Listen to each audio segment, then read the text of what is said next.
Tranquility Base here. The Eagle has landed.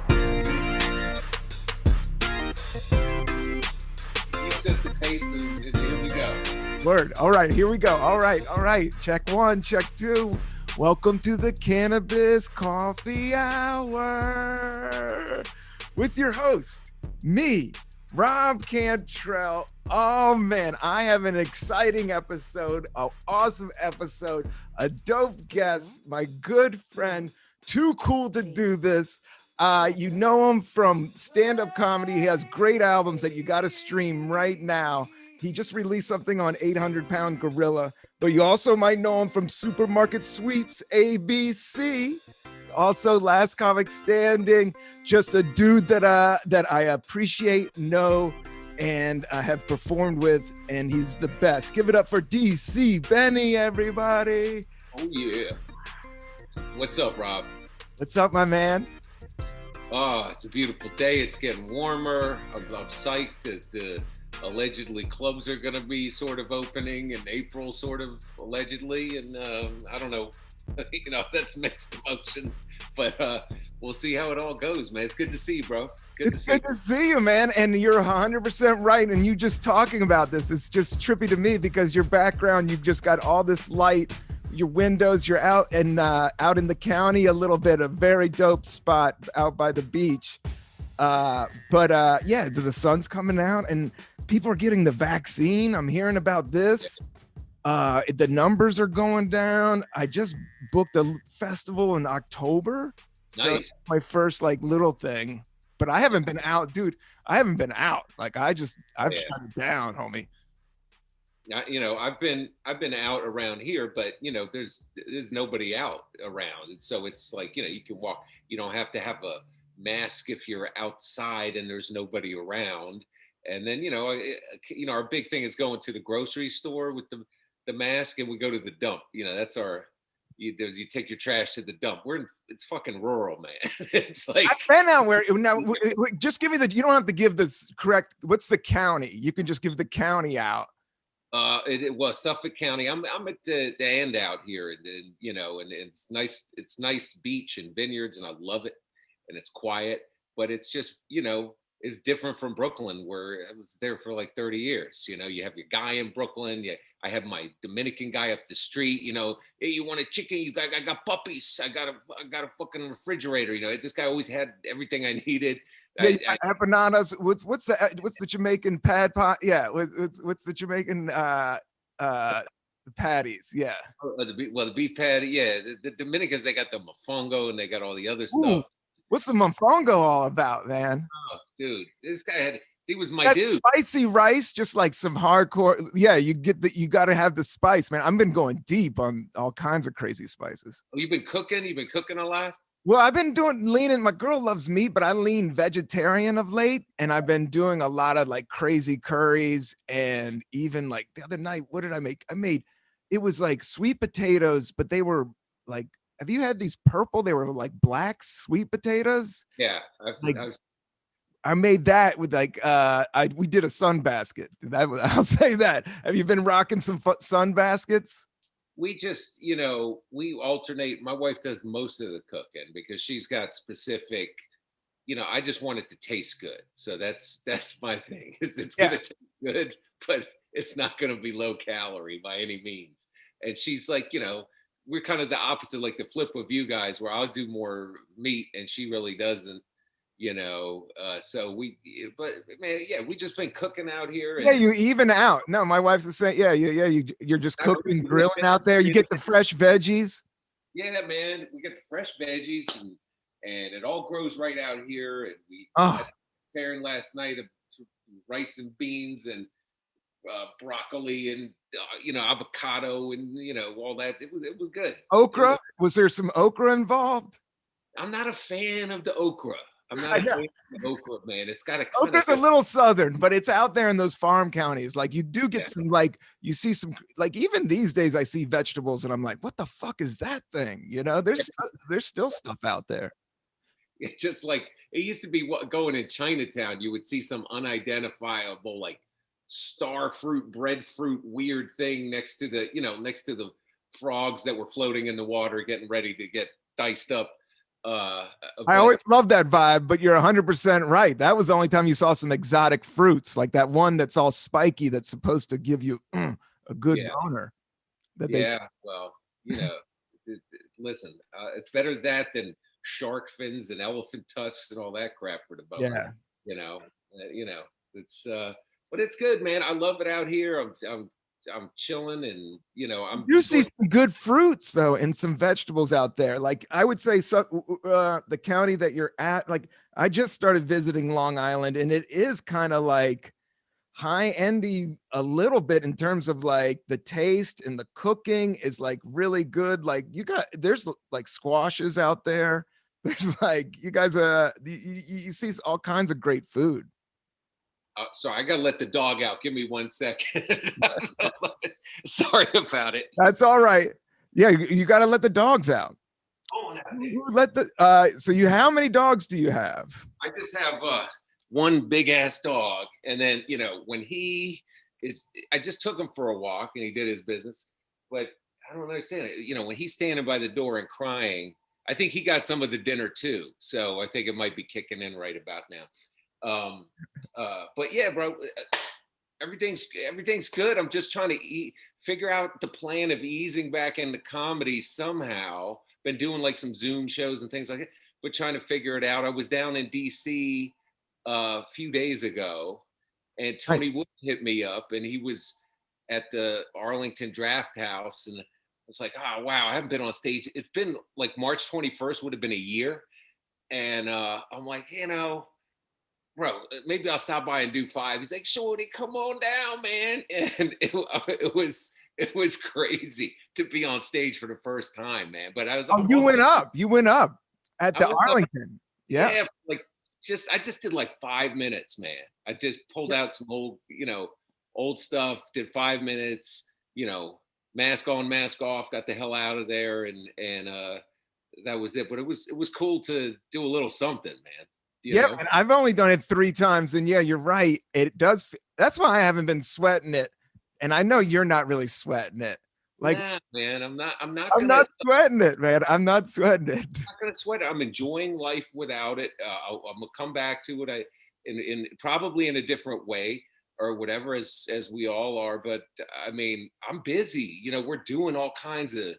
We got a rental out here we're doing, and it's like I got 5 jobs. I'm helping my wife with her company. I'm writing stuff. I'm teaching these comedy classes on Zoom, and doing little putting stories on YouTube and stuff. I love your stories on YouTube. You shoot like everybody check out DC's stuff on YouTube, and he's actually has a huge stand-up video on YouTube, which is one of the best stand-up videos. If you're a white dude from DC, that is one of the best stand-up videos of all time. And it's titled, people don't even know his name. They do know your name, of course, DC, but it's titled White Boy Kills at the Apollo. And it's like literally one of the largest videos out there on YouTube. Like it killed on World Star, like it crosses all types of barriers. Dude, and it just goes on forever. That crazy video from the Apollo. Yes. 6 million views now. And now people are taking pieces of it and doing it on TikTok, which I don't even know, but people are sending me. Me neither, DC. I know. Understand that shit, bro. I don't understand it, man. Like, but that is so funny. He does. He just. You've always had great rhythm and timing, but your timing and just. I don't know where you were in your life, where the Apollo was in its life. Like it was just 2 worlds met, and you just had a great ass set and just ripped it at the Apollo. It was. It was. I think it was my 3rd time there. I was a little comfortable. The first 2 times I was shitting my pants like that. I'm going to bomb. The first time was my first TV, set ever. And I was like, everybody was getting booed off. And that's how I got on. They're like, you want to go on? All the acts, Steve Harvey got booed off. He comes back, his toupee's all tilted. He's sweating, That's how long ago. Kid from DC. No, everybody, I've been doing stand-up for like 20 years, and DC Benny was always a figure that was way ahead of me, and he's been doing it maybe 30 years. But yeah, you're just a kid from DC right after college. I don't even know if you went to college. You came right to New York in the early 90s and started doing like Def Jam rooms, all the different rooms. But you were grinding. I mean, you even go back to Garvin's. I mean, you go back to DC Garvin's. If anybody wants to know about DC stand-up, Garvin's was like the original 80s stand-up room, and everybody loved it. It was like the room to play on the road, and it had a cool scene. And you came in towards the end of that, right, DC? Yeah, I came in the first time I was at Garvin's. I don't know if we talked about it, but the first time I was at Garvin's, I was in college and I wanted to try stand-up. I was at University of Maryland, and I'm like, I want to try. I'd been messing around doing like talent shows, like doing funny raps, ironically enough, you know. And you know, we're gonna jump on a track, DC. DC and I have been talking about spitting some bars together. I'm talking to different producers. We're moving around. Up, bro. I was doing that, but I'm like, God. And one of my friends is like, they had a talent show at University of Maryland. I'm like, I got to try this stuff. And then my friend was like, let's go down see some stand-up comedy. I'd never seen live stand-up comedy, and it was at Garvin's, and it was Chappelle was Where there. is Garvin's in DC? Is that Georgetown? Was it like? No, it was down by God, by like K Street, kind of like K and like 14th. It's kind of that area. 14th U, which is now it's hip, but it was super. It was a very I got what you're saying. It was a very DC old town. It was in the alley, but it was the quintessential comedy club with the brick wall. It was it was awesome, right? Yeah. And dude, I went there and it was a comedy contest, and Chappelle was 14 and he was in the contest, and it was like, and there was a bunch of other guys. I've told this story a million times, but there was a bunch of other guys. Please tell it. Yeah. Well, and one of the guys was, the hot dude at the time. He was getting ready to go to do the Tonight Show. He was going to fly to, do the Tonight Show in LA. Funky manager. He was the The club loved him. He was the club favorite, and he was a grown man. He was a grown man. And there was this comedy contest, and we watched it, and Chappelle ripped, right? This kills. He's 14. He's doing like this goofy stuff about like Batman and Robin trying to fight crime in his neighborhood, and like Incredible Hulk jokes. But it's all adults in this room, and they're all laughing at this 14-year-old kid. And I'm like, wow, this guy just smoked this thing. Yeah, because DC won't give it to you. The town won't give it up to you. You have to be really funny. So if he's getting real laughs, like that's incredible. And then, I could see that it just being in a way. To me, he was funnier than he is now. He's like so much more, political now, and I mean, he's. No, I know what you mean. I used to see DC, like I saw him at the Punchline, like, he just did Half Baked, but it was before the Chappelle Show. But I remember my bits I loved was him being Spider-Man in the hood, and he would shoot the web, and he would climb up. He would do all like these funny, like, and he was like a lanky, funny dude, so he could pull it off. And he had a really like colorful, stoned imagination. Like he did really out there shit. Yeah, and that's what I liked about it. It was just goofy. It was goofy stuff, and it was funny. But it had definitely some social commentary for such a young age. And it's been always pro-black. Like it's just like it's been in a line, even though he's so goofy, it's like it's almost militant, like intellectual, like all the way through. Yeah, I mean he's a super smart dude. I mean, back then I saw him like, damn man, this kid's smart. Like he's just so smart, and all the punchlines were surprises. You didn't see any of them coming. It was great. Oh wow! So he goes on, kills. This other guy goes on, does well, but there's no comparison. And the other guy wins the contest, right? And I remember walking out of there, like I'm with my friends, and I'm like, what the fuck is this? What is this? This kid just blew this thing up. And I remember seeing Chappelle at the bar, like, oh man, he's sitting there just like, oh man, and because it was such a, and then he was bummed out. I totally get it, because kind of that old 80s comedy guard, when the old guard takes over. I don't know, man. Some of these guys got to die out. They never die out. And then all of a sudden you're a part of this old guard and they only go, they're loyal to what they're loyal to. Well, it's still the same with these, contests. I've never seen a contest that wasn't rigged in one of these. Yeah. Things, you know what I mean, you did Last Comic Standing. I did Last Comic Standing. No comment. But there's, you know what I mean? I wasn't betting on me to win that shit. I'll tell you that. I was like, this dude or this dude. You know what I mean? No, I've never been good at contests, but I always like if it's a bunch of them, I got one night. That's the thing about my comedy, DC. I'll never be cocky. But if you catch me on the wrong night, there's always going to be one night I'm going to hit the sweet part of the bat. I don't always hit the sweet part of the bat all the time, but there's going to be, I'm going to give you a run for the money. So I always get like one good night. And then it's a lot of those competitions are consistency. Like you really have to prove it. You have to win the night every time. And everybody knows who won the night. There also has to be, there's a marketing aspect as well. Which I guess at that time, this dude, the other guy was about to do the Tonight Show. So, they're like betting on this horse, the club owner. So from what I understood, he went out to tape the Tonight Show and had some kind of nervous breakdown and broke down in hives and couldn't even do it and had to fly back. And meanwhile, Chappelle, blows up and haven't really heard about that other guy. So, I did a show with this dude. It's an older white guy. Is that? Yeah, I know this DC. I've played with him once before, and he tells this story over and over again. Yeah. Well, that guy. So that was my first exposure to stand-up, and I'm like, I got to try this stuff. And then I just went on at University of Maryland and did like some impressions, of the professors and stuff like that. And then there was the Comedy Connection in Greenbelt, Maryland that Tony Woods used to host. And what's that dude's name? Chris Thomas. Yes. The Miller. Chris Thomas from Rap City on BET. And he also was a DJ at PGC, I believe, one of those hip hop stations. Washington, DC had two of the best hip hop stations growing up, 95.5. And then the other one was Kiss FM.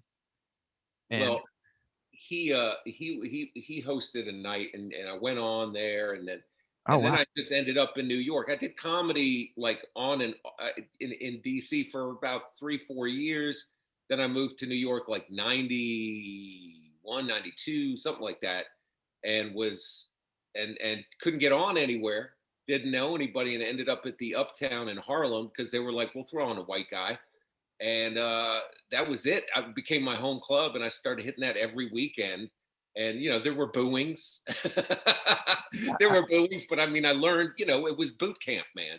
It was boot camp. So you're saying, there's something about New York, coming to New York. And I did San Francisco like 3 or 4 years. I did 3 years in San Francisco, 2 years in LA, but you just start all over in New York. Like, would you say you learned how to be a comedian in New York? Yeah, I mean, there was barely anything that I could transfer from DC because I'm doing jokes about the fucking Metro bus in DC, and,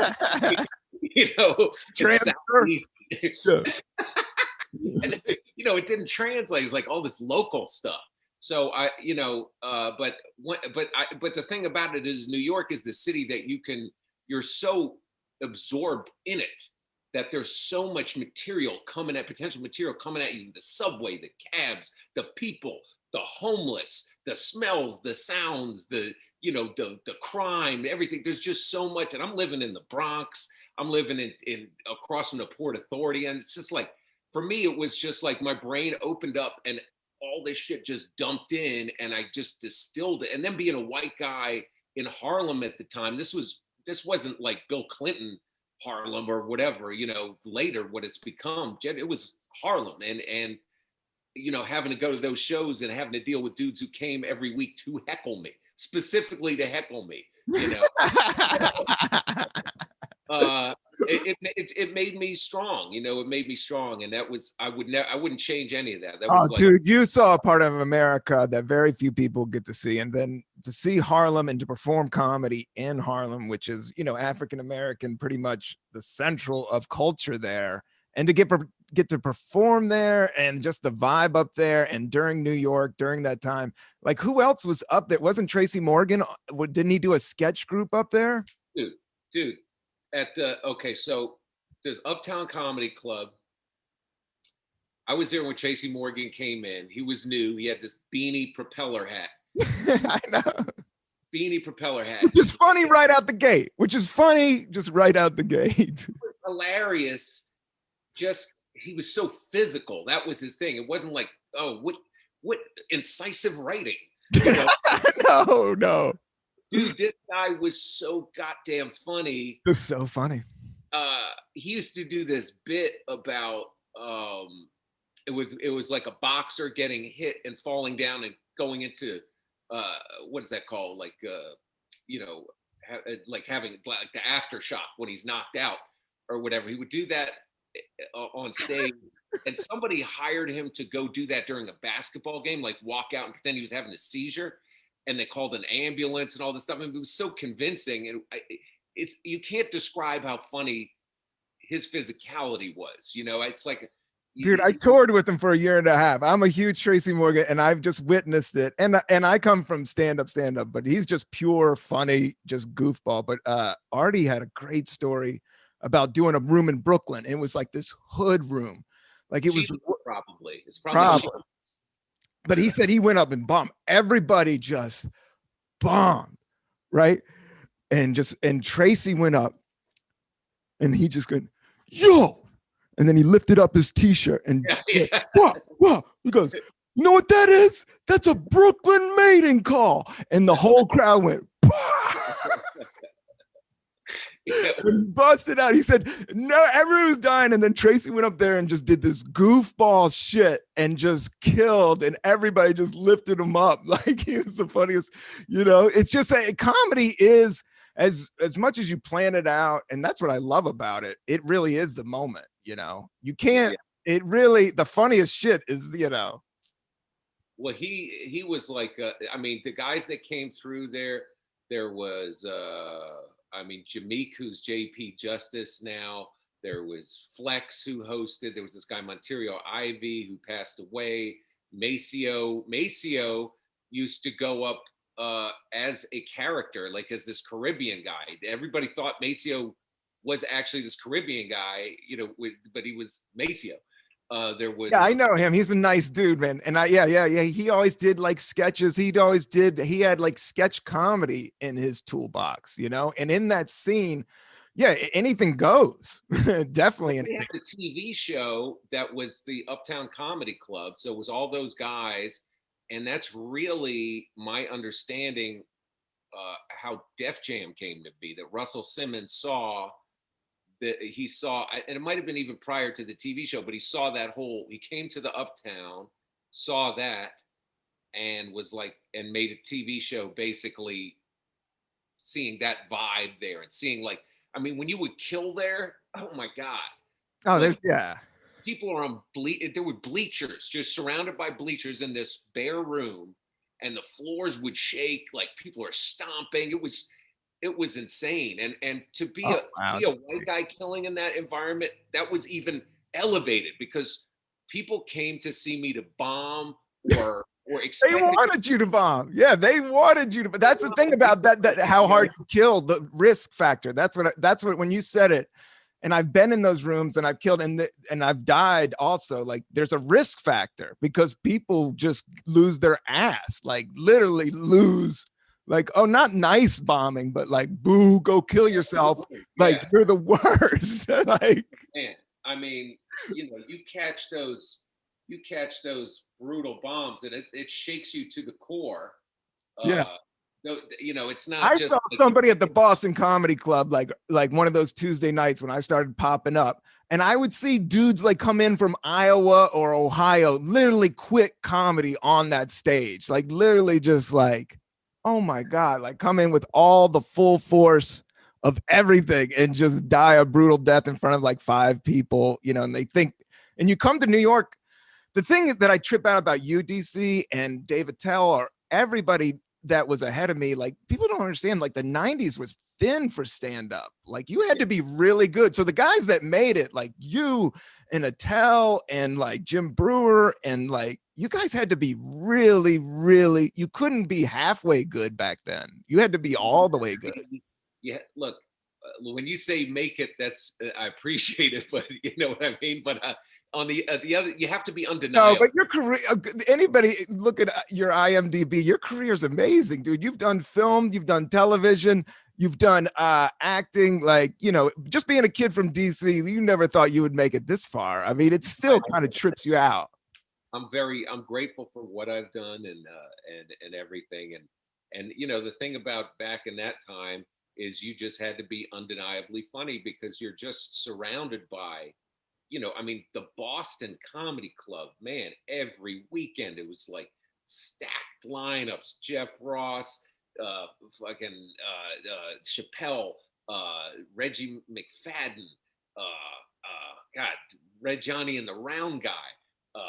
I mean, you know, that was a full scene. And I really think like the Chappelle show, like whatever that vibration was of funny, was that era, was that time, was like you guys all building up in the Village, and it was like NYU students and Puerto Ricans from the Bronx and like nerdy comedy people and yuppies. Like it all just, I've never seen anything blend together that much. And it's not that way anymore, but it was like literally like one of the most, like, I don't know, so many cultures. And it was New York. It was New York. It was a perfect audience for me. I loved it because, yeah, like you said, it's like there was nothing was homogenous about it. It was a little bit of everything. Yeah. It was like everything in every age group. And like, I mean, and it was like you had to make these mental facility. There were smart people. There's a homeless person. There's somebody looking for coke. There's some bridge and tunnel. There's some, you know, this and that and whatever, and drunks. And I mean, it's like, you know, it was just, you had to bring it. You really had to bring it. And I have not really seen that kind of vibe since, you know, where it was just like the killing, you know, the level of these, like, I mean, if you go around the corner to the Comedy Cellar, it's like there's star talent, there's great talent there that performs or whatever, but the crowd is different. The crowd is kind of cultivated, you know, it's they behave or whatever. This was fucking Animal House. Like this was Animal House. In New York, there was no internet, so it was just on the street was just wild. So just walking around there, some dude has a snake, there's a rapper over there, and there's some movie star, and there's falafel and a heroin deal. Like it was all going on in the comedy club. That was like the calm place, you know. Yeah. But now it does seem like it was more, I don't know, Patton was saying something about it, but when I did find stand-up comedy in 99, it felt like finding jazz. Like it felt like it was some forgotten art form. And then I was like, holy shit, these guys are some of the coolest, smartest, you know, seeing Hedberg, you know, rise out of, I saw Tom Rhodes, Arj Barker, W. Kamau Bell, Al Madrigal, all out of San Francisco. Like, a hot scene out over there. It was a hot scene, dude. I was just thinking about it. I was a young man, and I was at a lesbian bar doing an open mic at San Francisco, and I looked to my right, and there's Robin Williams, and I talked to Robin Williams. Wow. You know, and it was like 12:30 on a Tuesday, and I was just like, it was like 2001, and he was just kind of getting back into it, and there was like a, you know, there's a scene, there's a loop, and I was just I was ride or die in this scene of, and I loved it. I did, because I love coffee and weed. I know, you know, I had some weed. Anybody, I just want to give a plug tonight. Today I'm drinking, it's called Black Gold Brooklyn. And they're in Brooklyn. They're a great roasting company, but they're really good coffee. But yeah, I started in San Francisco, and the weed there was great. And I grew up in DC, and we had terrible weed back in the 80s and 90s. And just to go out to California and get those nickel bags from the Jamaican in the red hat, and you had to not get ripped off. You know, you had to do like open sesame and make sure you got the little brown sack. Are you talking DC or are you talking New York? In DC, man, there was Summit Hills Projects, and Paddington Square was like right on the outside. Summit Hills is actually where Tony Woods, Martin Lawrence, and Tommy Davidson all came out of there. Is that kind of Adams Morgan-ish, or is it over near Bethesda Chevy Chase High School, East West Highway? Yeah.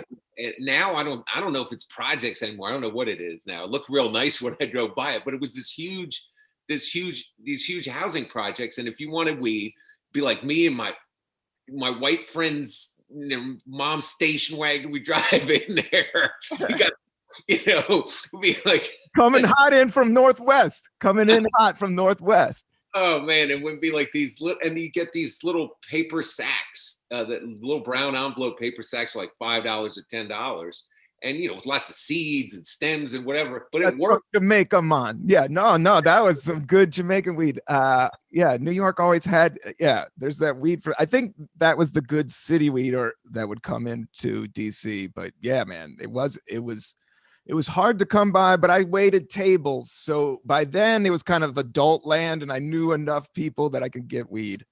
But you always had to know a dude. New York, I lived in the Bronx first at like 190th and Fordham Road. I'm living in the Bronx. Wow. And did you have roommates, or did you have your own? I found hotel. A place for $400. Yeah. Like nobody wanted to live there. So I mean, like, it was on top of a Jamaican patty place, right? Jamaican patty spot. Love Jamaican patties. Yeah, man. So I go in there and I'm like, God, this place is doing a lot of business, but they got like 5 patties in the heater. I'm like, why? Well, like people keep coming, constant flow of customers in there. And I figured out it was a weed spot. And so I used to go downstairs and just get my little bags for like $5-10. And the lady first, she thought I was a cop, and I showed her my driver's license. I'm like, I live upstairs. Yeah, you got a cop vibe. Like you definitely have an 80s undercover cop vibe all day. Oh, man. It was crazy, dude. It was crazy. That was my intro, but that was very convenient. That's great, convenient, and that food is delicious. I love a good patty and some good herb, and it's not like I like the herb in Jamaica. I know you and I have talked about, like, I don't like the super duper herb. I just need a little bit. I got my glass one hitter here, and that's it. That and a good cup of coffee. Now, do you drink coffee at all, DC? I love coffee, but I can't have it now because I get like panic attacks. If I had caffeine and me do not do well now. I have a little bit of green tea. I can do a little bit of green tea. But nice. If I have coffee, I can have coffee ice cream. Yeah, that's good. I love some good coffee ice cream. But it's been like about 10, 12 years. And my wife is the same thing. We can't have coffee, but the smell of it, man, I miss it. I'll tell you, I miss it. The smell, I really do. And the same thing with herb is like those two smells are like two of my favorite. But yeah, your gut, you got to watch your gut. Even today, like I drink a lot. I'm getting up there in years. So it's like, I got to watch out how much coffee I drink. People over coffee, man, they blow their colon out. You got to watch it. Yeah, I can't. It just doesn't. It didn't. So do you wake up and just go tap water? What's your first thing in the morning? Well, for the last few weeks, the first thing has been trying to meditate. That's my new thing, is trying to do that. It's not easy. It's not easy. And then I'll go heat it's up my practice. Tea. Yeah, I always say that. I'm giving it a shot. It does help with the anger. It does, dude. I have to do it. The last 5 years, I've have to do it. I have to do it, or I lose it. Well, I got Greg Rogel, who I always, very funny, funny. Great stand-up New York comic. Yeah, that did the Tonight Show. David Letterman, just a stone cold killer. Essential comic. This guy. But this dude was so angry all the time. He'd be like, Rogel, man. He'd always be like, he was always going off and everything. And then one day I saw him, and he was kind of mellow. And then after that, he was kind of mellow. And I was like, dude, what are you doing? Are you on some? You taking some? And he's like, no, I've just been meditating. He's been meditating. So I'm like, he's like, I'm telling you, the shit works. So then I started doing it a little bit, and it's good. It helps me. I don't know what that has to do with coffee, but that's kind of one of the first things in the morning. No, it does fire your brain up. It gets what they call monkey mind. I've been doing this Tibetan I've been reading. I read books on, but a lot of it's just capturing your monkey mind, which isn't real. That's your ego, which isn't real. What is really real is just our organic self. You know, that sun refracting off of you. We're a part of the plants. We're a part of the earth. But then we have this thing. But we're in show business, so it really fucks with us. So then we have the ego that goes, you got to do this, you got to do this. Oh, if you get this, you're going to win it all. You're going to be so safe. You're going to be so happy. But the whole time, life is just like, dude, you're just a rotting orange. Okay. You're an orange and you are falling apart. So you might as well just sit in the sun, my man. Oh, shit.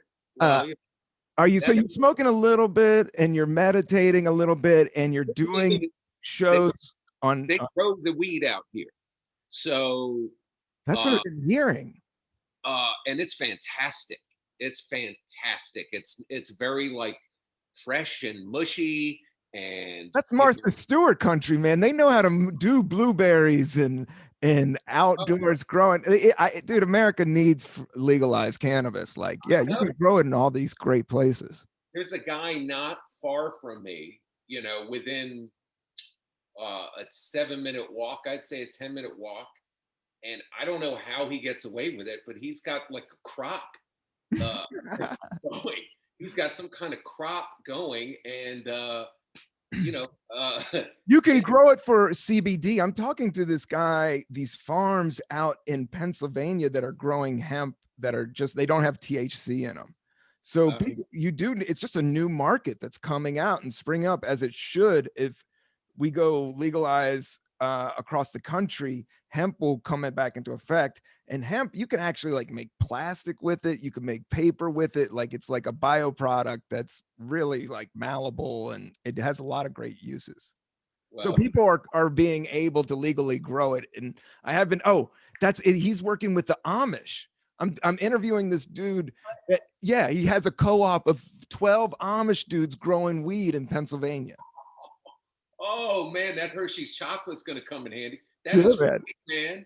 Wow, I never would have thought that. The Amish growing smoke. That's awesome. They should. I'm thinking about being Amish, man. I love I love what I was thinking about you. I know you miss the city, but isn't it fun just to put your phone away and you're working on this house and you're working on the apartment? Isn't it nice just to work on a task? Like, we're at the age where it's like, I'm going to go to the hardware store. I got this things to do list. I'm going to knock this out today. I'm going to drink this seltzer. Yeah, no, I enjoy it. I love it out here. You know, I love not having to worry about parking my car, it getting broken into 8 million times. And you know, just being, I go ride my bike, I go fishing. I got a BB gun, dude. My neighbor gave me a BB gun. We have like little BB gun wars in the back. And nice. I mean, it's like I've regressed to a kid again, you know, I love it, man. And do you got a bike? I got a bike, like bicycle, you know, I ride it. You gotta get the old school BMX. You gotta yeah, no, it's just I'm happier than I've ever been in my life out here, man. I have to say, it's just, you know, and I would have never have thought that without stand-up comedy, without doing it for essentially a year, you know, because that's what feeds us, and that's I've found other ways to distill it and put it out there, and I'm really enjoying putting these stories on YouTube and teaching. And they're so hilarious. Yeah, check out your stories. You got a great Cosby. We won't go into it, but it's on YouTube. But you've done, like, you warmed up for the Cosby Show. You were on that, and then I saw you were on your first TV appearance was an after school break special. You played the MC of it was like MC, and I was like, oh my God, he was on like a real after school break special, and you played a comedian? Well, here's the scandal about that thing. There was a girl, I forget her name, Carrie something, and she starred in it. And she was the youngest comedian ever to be on Arsenio at like 14 years old, right? And they gave her a movie, an after school break special movie where she's a young stand-up comic. And I was like, the mentor, or whatever the hell it was that was on, you know, hosting or whatever.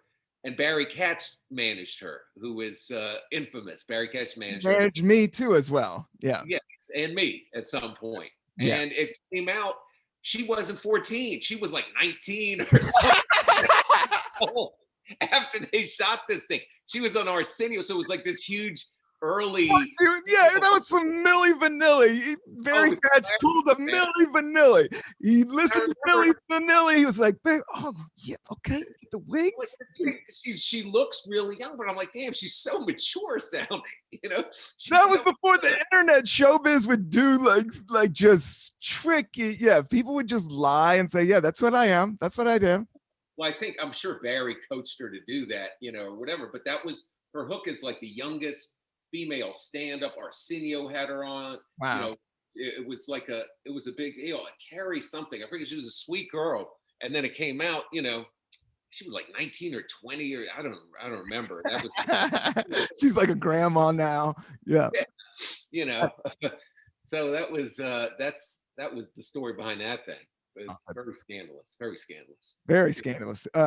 Well, man, are you going to be on Supermarket Sweeps coming up? Should we check it out, man? That's so cool that Leslie Jones got you hooked. Like she threw you, you know, isn't that dope? That's a good look. Dude, Leslie Jones came through for me.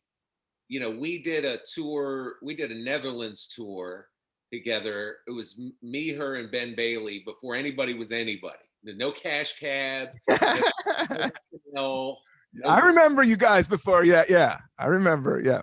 And it was great. We had a blast. We just had a blast. All great comics. Yeah.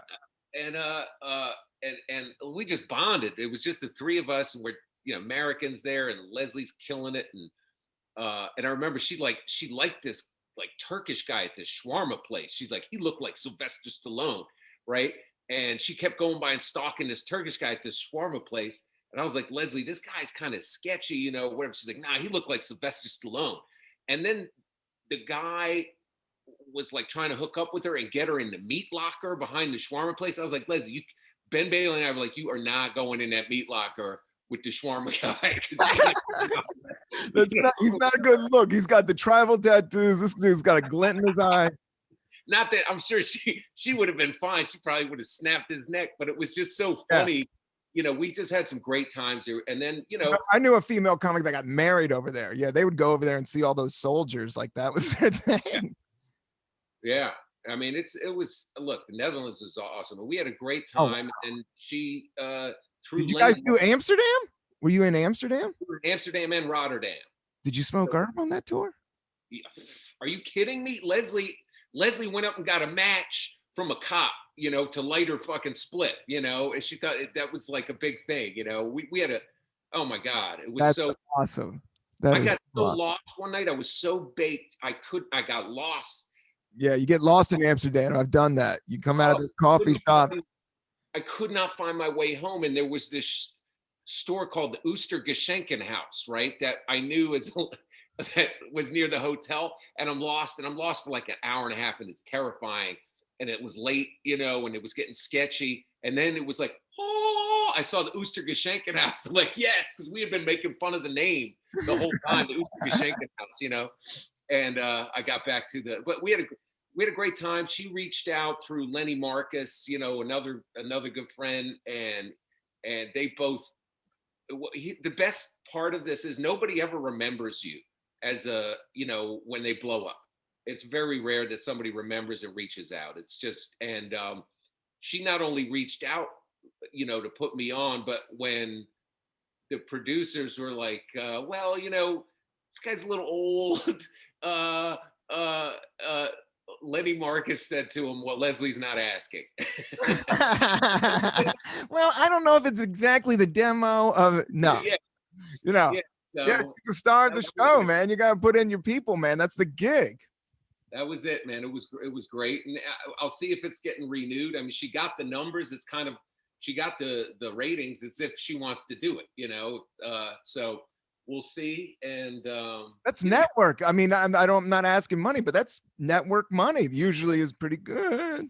It's not bad. It's not, you know, it's game show. So game show is a little bit different than like, you know, whatever. But listen, man. Nobody's making Friends 90s money. Nobody's doing that. But it's but it's still a good look. It's still a good look. I mean, as much as everybody says internet all day, I still like acting. I got to do the last OG. Like I want to pop up. I got a couple. I could do 2 or 3 lines. Like I want a couple. I like them. I like being on set and having snacks.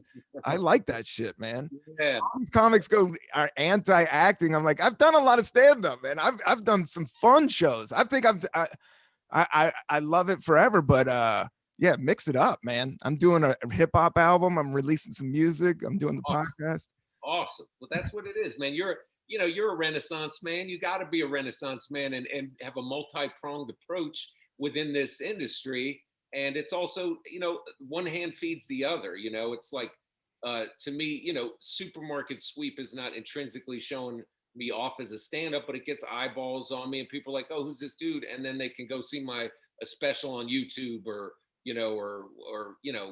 whatever else I put. Maybe I get some Instagram followers and they see I put up these videos, the stories and stuff, or maybe someone wants to take a comedy class. I teach them a little comedy class. So it's all one thing feeds the next thing, and I love that. I like to do different stuff too. Yeah, it's all about staying in the game and staying positive. I really think it's been a mind game, and it's just hard, but life is hard no matter what you do, it's always going to be hard. But if you have, like right now, if you just keep on doing the shit, something's going to work out. Yeah. Well, I mean, you got that nice opening for Tracy gig that came out of nowhere. Did. I mean, that's how it happens. This shit comes out of nowhere. Comes out of nowhere, and I was looking the other direction, and it wasn't something I was looking, and then it ended up being a year and a half of good work. It was just like, there's a year and a half of good work, and I was literally biting my nails, almost getting thrown out of the apartment type shit, and then that type of shit comes along, and then that gave me a little bit of breathing room. But then we shut this down for the COVID, but I think mentally, I just needed it. Physically, I needed it. I just been going hard in the paint. I know you've been going hard in the paint for longer, but just like, no years off, 20 years, just always going out, always thinking about it, not having the super plush. Yeah, well, I mean, the thing is that it forced me to diversify. I had attempted to kind of diversify financially before and find like other sources of income or whatever, which didn't necessarily pan out because stand-up takes so much of everything. Yeah. It's like, but now it's like we set up, we got a little rental out here that makes, that helps. YouTube page. People are making money off of their YouTube page. Like it's a world of side hustles. How the fuck do they do that? I heard the number is 1,000 subscribers on YouTube. Have you got 1,000 yet, DC? Almost 10,000. And I don't know how to. I got to figure that out. You gotta get it's beyond me, but you gotta Google that, man. I think there's a button you gotta push, and there's money waiting for you. I don't know, dude. That's what somebody told me that you can start. I don't know. Some of these podcasts are so huge, What do you? I mean, I gotta let you go. What do you think? You got. I was gonna try to ask you about today's term of the stand-up scene. Like, what do you think of it?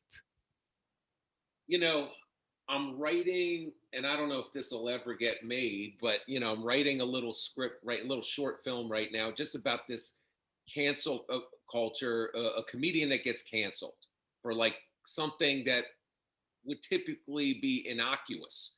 You know what I mean? And I feel like, I don't know. I mean, I feel like that's just a great idea. You shouldn't have said it on the podcast. That's a good idea, dude. And that would be make a great short film and a character study for sure, man. I don't know what, I was talking with this guy. We were kicking this idea around. I'm like, let's write it.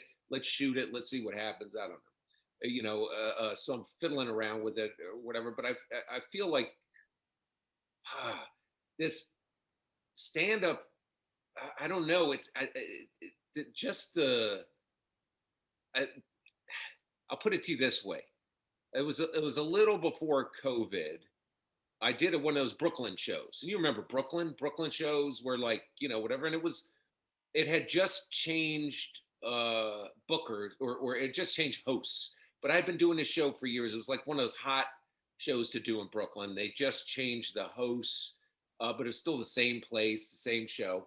And I get there, and I've been doing this thing for years. And I made a point that every time I was there, I did different material every time I was there, So nobody, because I was kind of one of the older cats doing it. It was like young, hip, Yeah, whatever. no, that's a good move.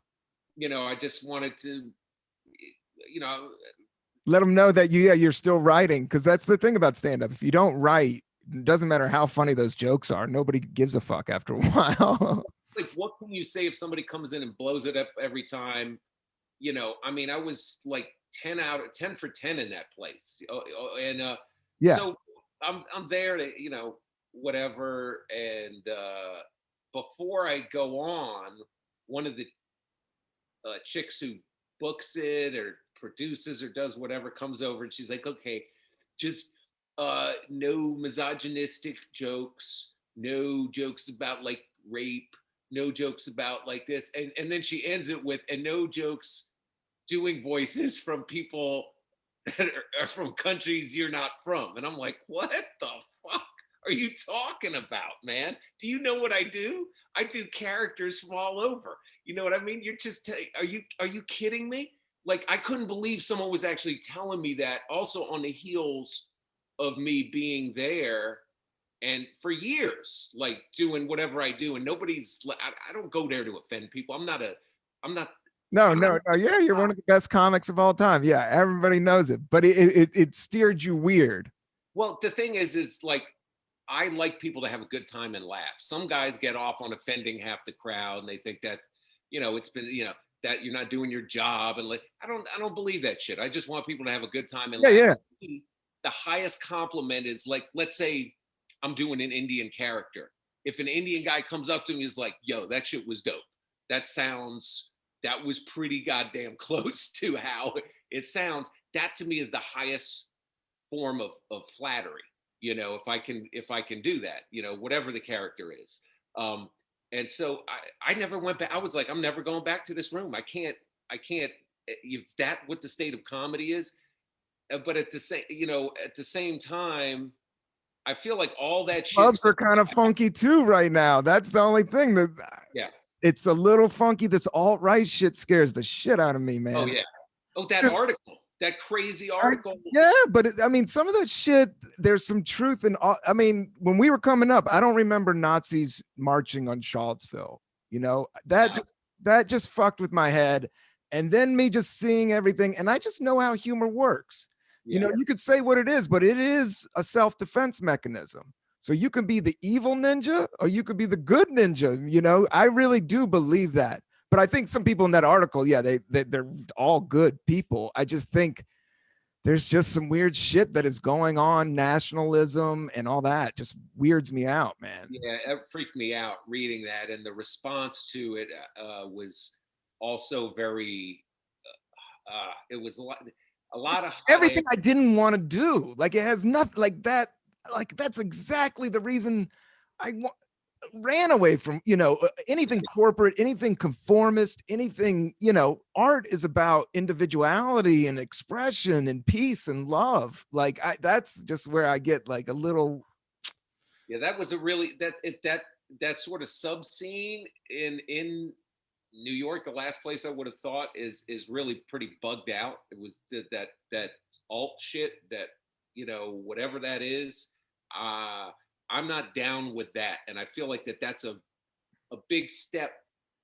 If you do ethnic characters, but you do them from a loving place and you do them to try and be as authentic as possible, and they're fucking funny, it's not like you're mocking somebody. Yeah. In a spiteful way. You know what I mean? Where it's like in a hateful way. And I think that's the differentiation that a lot of young people aren't able to make that. They just hear something and they're like, oh my God, it's wrong and it's offensive and I've got to tweet about it. And that is not the intent behind it. And I don't want to get, you're not going to fucking shut me down. You know what I mean? I'm going to do what the fuck I do. And I feel like we need, as artists, there's going to be offensive stuff. There's going to be stuff out there. I remember in the 80s, that guy who did the Piss Christ, Toronto, where he's got a cross in a bowl of urine and everybody's like, oh. A lot about attention. Yeah, that's why I'm not that fearful of that stuff, because a lot of it is like about attention. And with art, just making negative, loud, crazy, piss on cry. Yeah, all you're doing is trying to get eyeballs. It's a little bit of that troll mentality. So I get that that's a majority of it. Yeah, but I just, I don't know. Like in terms of like the club scene, I get weirded out. I don't know. I like the alt scene too, but I get weirded out by them. I've always been somebody that I didn't ever fit in with either of them, but I kind of like how things are going now. Like, and I do think independent shows are going to pop back up. And some of the rooms in Brooklyn I liked a lot, but some of the clubs I like a lot. I just don't like the shady shit, man. Yeah, it's very, the problem with comedy is the business.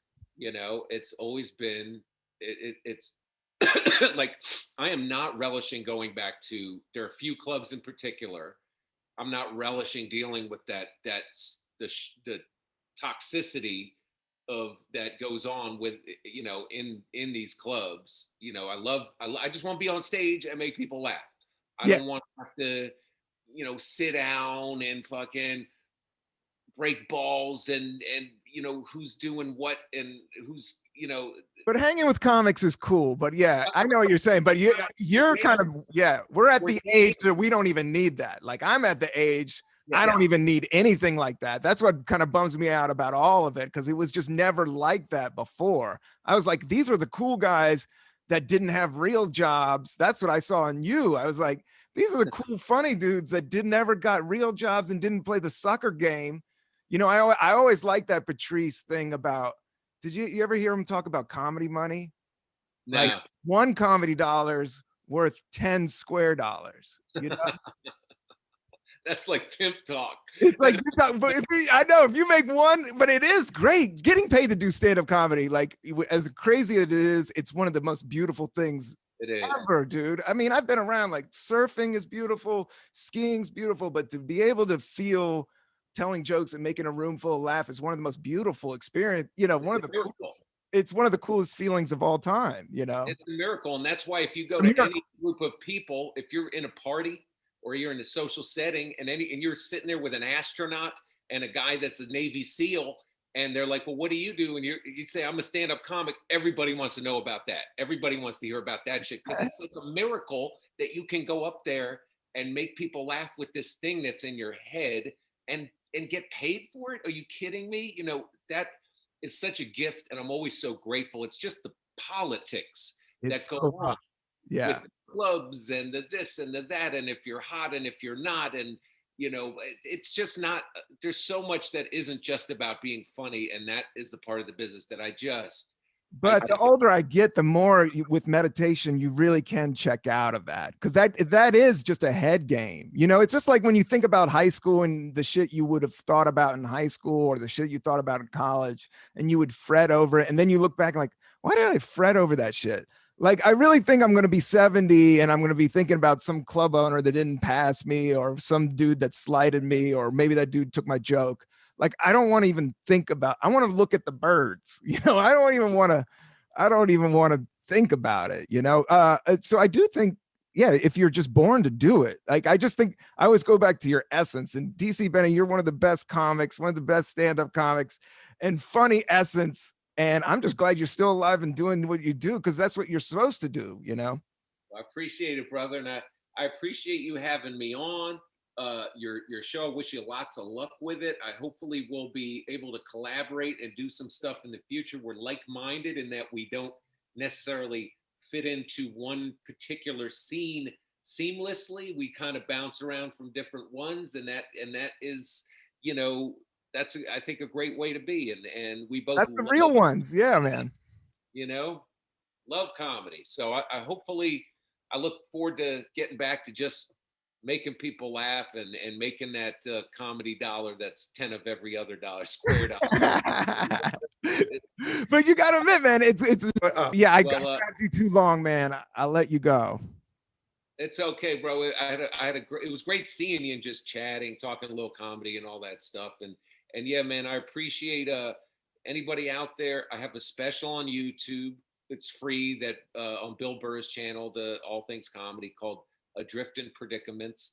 And if you go, please subscribe to my DC Benny YouTube channel because I put up these videos and they're a lot with these stories, and I would love for you to see them. All right. I've seen them. You They're know? great. Yeah, yeah. Please find his YouTube channel. You know, did you just give it out correctly? Because people's YouTube channels all over the map. Oh, I don't know. It's just DC Benny YouTube channel. I don't know the. Yeah, yeah. There's a picture, and there was all kinds of, there's all kinds of clips, stand-up clips that. Yeah, You know? you've lived a great life, DC, and you're just an awesome DC dude. And that's what I love talking. We could talk forever about go-go music, and I always look forward to seeing you. But I'll let you go, man. Thank you so much for doing the Cannabis Coffee Hour, buddy. All right, man. Take care of yourself, man. Stay healthy. Invest in the family. All right, bro. Same. All right, peace, brother.